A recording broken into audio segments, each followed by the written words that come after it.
Let's do some drywall. Hello everybody, we're going to do a simple video just demonstrating skip trowel texture. Skip trowel is not like a spray texture, it's done by hand. On these smaller jobs I like to use a straight 6-inch knife. On bigger projects, yeah, you want to use a bigger knife so you can cover more area, but on patchwork it's easier just to use a straight 6. This patch I got it all skimmed out smooth. Basically someone else tried to do the texture themselves. They hired someone, messed it up, so I had to do a quick skim through with some hot mud. So I'm just going to be slicking out this patch. Basically get your patch ready. If you're using a joint compound, you're going to have to sand it. If it's hot mud, slick it all out. You do not want any dust on the walls. I know everybody thinks you sand drywall and then you texture over the sanded areas.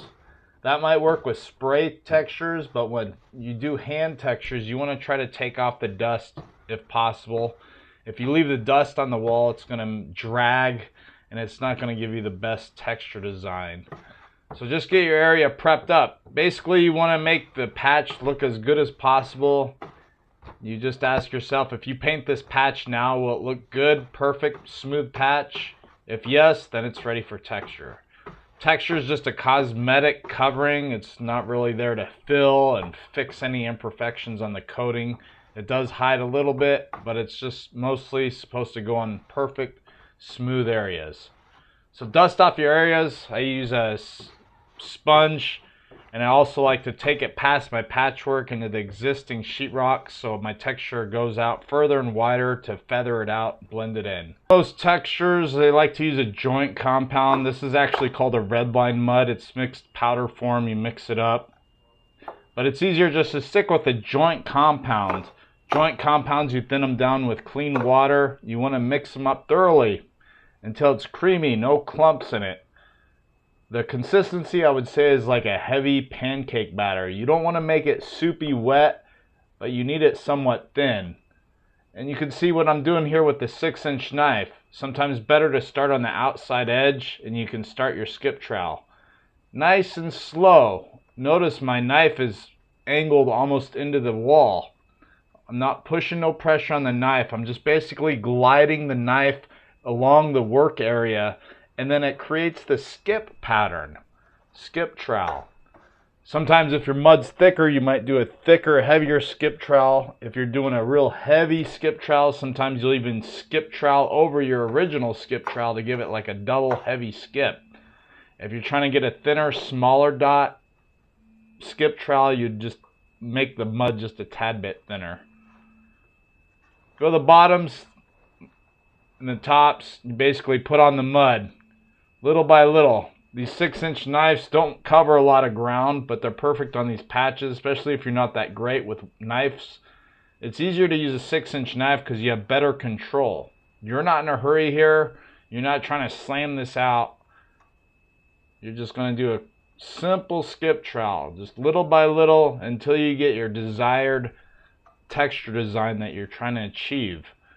If you're trying to match existing wall, like I said, you can start on the outside edge to get the existing skip trowel. This type of texture takes practice to get perfect. If you're not confident in your abilities, maybe try on a scrap piece of sheetrock or cardboard or something until you get your desired technique down. You're not just going to watch this video and know how to do a skip trowel. That's why I have several videos on skip trowel.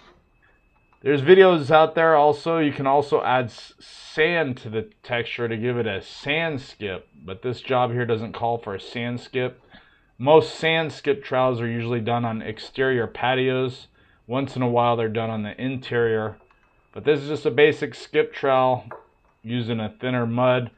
And I say the skip trowel design here I'm trying to do is just like a dime size, nickel size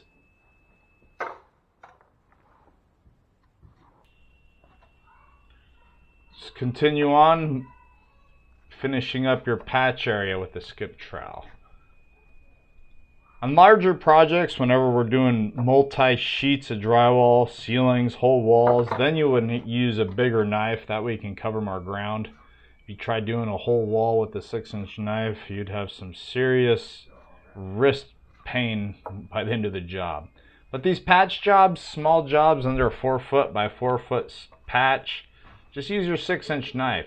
Not just any 6-inch knife. It needs to be a nice straight 6-inch knife. I have a nice 6-inch knife I always keep on hand. Basically, our 6-inch knives are always our go-to knives. That's why you see a lot of drywall tapers. They always keep a 6-inch knife in their back pocket. It's the go-to knife for everything. But just watch how I'm holding the knife. I'm just gliding it in. I'm not pushing against the wall. I'm not putting no pressure against the wall, trying to smear mud. I'm just letting it skip across. Skip across. You also want to use creamy mixed up mud. If your mud has clumps in it, you're going to have to strain it with like a metal mesh spaghetti strainer or something. Get all the goobers out of your mud.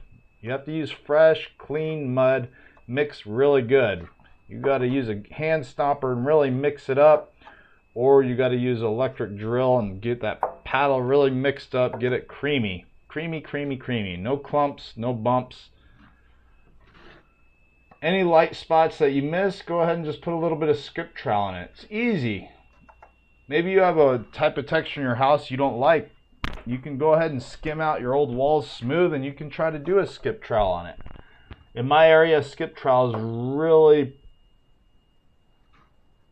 done in most of the newer houses. I'd say 10, 20, even 30-year-old houses. A lot of outside patios have a skip trowel that's done by hand. Older houses tend to have that spray knockdown texture, orange peels. The skip trowel is more of the track home style. It's done in most of the newer builds now. They also do like a smooth texture, but the skip trowel is pretty much everywhere where I'm located in the newer homes. Easy repairs, just take your time. Once you get the mud on there too, you're gonna have to go through and kind of knock it down. You see how I'm taking the knife and I'm knocking it down. I'm not pushing down hard. I'm just gliding the knife over it to knock down any burrs. Once you get it skip troweled, patched, skip troweled, take it out further and wider. Take it up past the patch area. That way it blends in. Nice transition. Nice transition. Once you get this whole area textured, you're just going to let it dry overnight. With most joint compounds, you want to let them dry at least 24 hours. I always recommend a light sanding. You're not going to grind it down or nothing. You're just doing a light sanding with 150 to 220 grit sandpaper or a fine or medium sanding block. Just lightly sand it. A little more effort on the edges to blend the old texture into the new texture. And then always primer. I recommend a Kills 2 latex primer or a PVA drywall sealer before paint. Easy, simple skip trowel. I have a whole playlist of different textures, so you can jump on the playlist of my textures and see how other skip trowels are done. I got patio skip trowels, large area skip trowels. This is just a little patch. Like I said, someone did it themselves, or they hired someone that didn't know what they're doing. They put it on too heavy, and they basically tried to sand it down themselves. They made a big mess, so I just went in there and skimmed it out smooth and did a proper skip trowel. And this would be a directional skip trowel. Directional just means it's going up and down, or you have skip trowels that go side to side, or you have a multi-directional skip trowel that goes every which way. So you just want to follow the existing texture you have and see what direction it's going. Up and down, side to side, diagonal, whatever direction, just follow it with your matching texture. Drywall texturing is an art. It is a skill, and it just takes practice to learn how to do it perfect. So go ahead and practice, practice, practice. If you're not comfortable, hire a professional. There you go. It's all skip trowel. Just let this patch dry overnight. If you have any kids or any animals, keep them out of the work area. Let your texture dry overnight without being touched. If you touch it, you're going to mess up the texture design. Just let it dry naturally. No fans, no heater. Just let it dry on its own so you don't create cracks and stuff like that. It'll dry on its own. Hey, if you haven't done it already, please like, please subscribe. Thanks for viewing.